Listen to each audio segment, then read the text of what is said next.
This is Module 2, Lesson 4, Part 1 on measures of position. Measures of position are also known as measures of location or measures of relative standing. It kind of depends upon the textbook author or the researcher that you might be reading or dealing with as to what they call it. But measures of position can be used to compare data values from different data sets, even if they have different measurement units, such as if you were looking at weights and you had one data set that involved pounds and another data set that involved grams. You can also compare data values within the same data set, and also measures of position are used to help determine if there are any outliers within a data set which can influence your other statistical measures. There are two primary measures of position that we're going to consider. In part 1, we're going to talk about percentiles, and then in part 2, we're going to talk about the Z or the standard scores. So let's talk about percentiles first. Percentiles are position measures that are used quite often within the education fields as well as health-related fields. You'll see them in other things like criminal justice or psychology, but the two most common ones are education and health-related fields. A percentile divides the data set into 100 equal-sized groups so that each group contains 1% of the data. It allows us to compare an individual data value to the national norm. For example, if you take the ACT math test and you score 25, when you get your score report back, it may indicate that your score of 25 is in the 90th percentile. What they've done is compare your value, your score, to all of the other students who took the test on that particular date. So we can actually use the percentiles to compare how an individual does to the population or to the national norm. Percentiles are symbolized, or the notation that we use is the capital letter P, makes sense, P for percentiles, with a subscript of 1 up to a value of 99. That simply indicates which percentile you're interested in. If you have P with a subscript of 2, that means you're looking at the second percentile. P with a subscript of 15, you're looking at the 15th percentile. The main thing you want to focus on is how to interpret a percentile, and a percentile is interpreted as the percentage of data values that fall below the specified rank. Go back to our ACT math example.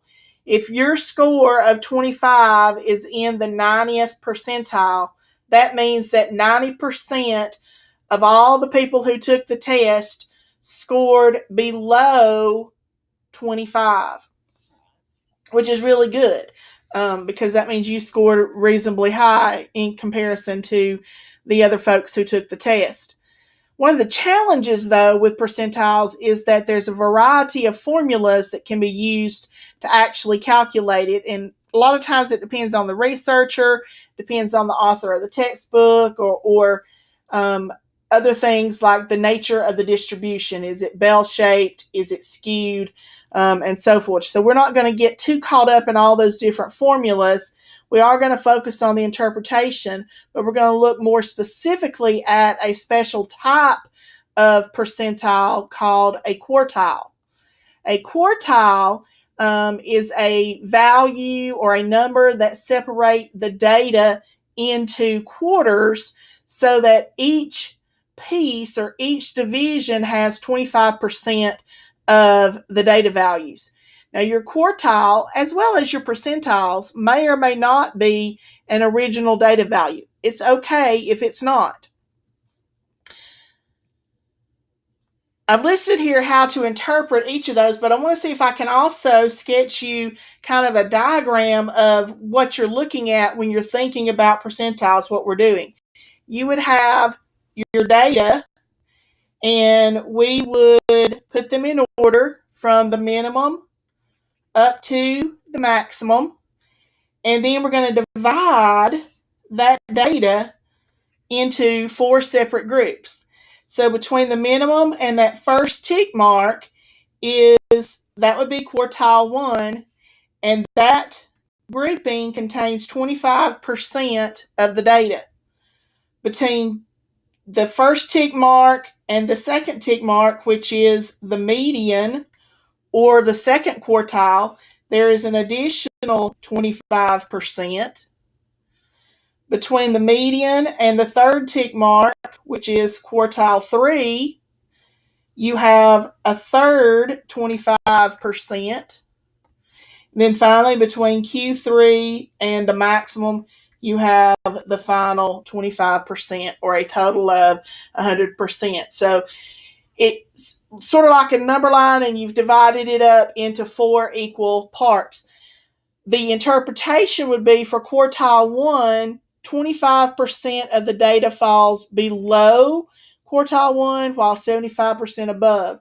Second quartile, which is also called the median, you would have 50% below and 50% above. Third quartile, you have 75% below and 25% above. Within this, we also look at the relationship between quartile 1 and quartile 3. That represents the middle 50%, because you have from quartile 1 to the median is 25. Then from the median to quartile 3 is another 25, or a total of 50. This region from quartile 1 to quartile 3 is called the interquartile range.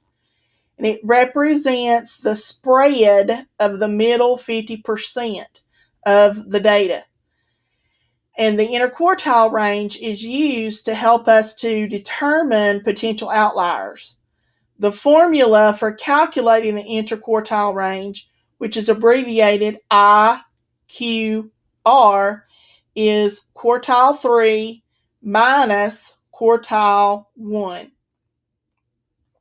Now, let's talk about outliers for a minute and then see how we can use the interquartile range to help us to decide if there are any potential outliers within a data set. An outlier, if you'll recall, is a data value or possibly values that for whatever reason just don't seem to go with the rest of the data. They're very different from the other data values. They're either really, really low values or possibly really, really high values. You may think, well, why would there be an outlier? There are a variety of reasons or a variety of things that can cause an outlier within a data set. It could be a measurement or an observational error. You just misread the measuring tool. You misread an observation. It could be a recording error. When you go back, you can't read your handwriting, or you mistyped it, or you recorded it incorrectly, and you have no way of fixing that at this particular time. It could be that you have a response from a participant that doesn't belong to the defined population. Think about the shoe store example that we looked at earlier. We were selling only men's shoes. And if we had a response from a female or a woman, that really wouldn't fit because the defined population was men, and that could be considered an outlier. It's also possible that the outlier is actually a legitimate, true response that occurred by chance. And then we have to have a way to document that, or we have to also document if it's occurred because of a recording error or whatever. But so we always want to think about, do we have any outliers within our data set? Because those outliers, those really, really low numbers or really, really high numbers, can influence the calculations of the measures of center, like the mean, the median, the mode, as well as your measures of variation, things like the range, the variance, and the standard deviation. So here's the rule or the guideline for determining whether or not you have an outlier, and then I'm going to try to show it to you on a picture as well. So the guideline says any data value that is less than Q1 minus 1.5 IQR, or any data value that is greater than Q3 minus 1.5 IQR is considered an outlier for the data set. So let's kind of go back to our picture for a minute. You have our minimum, you have the maximum. Oops, let me go up a little bit further.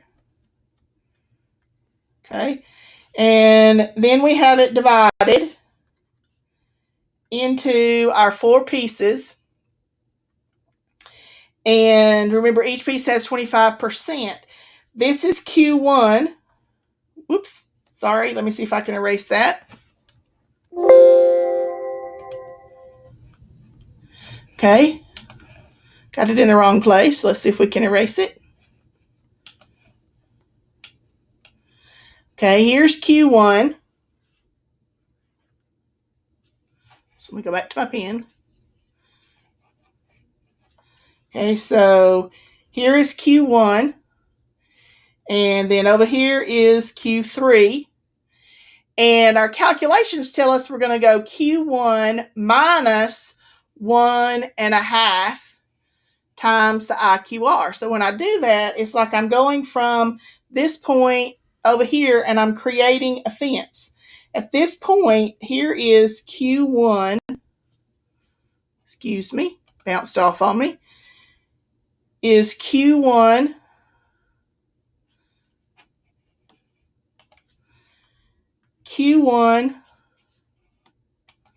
So you have a fence post there. Then if you go to the other end and you go from Q3 out to 1.5, again, what you've done is you've created this fence post.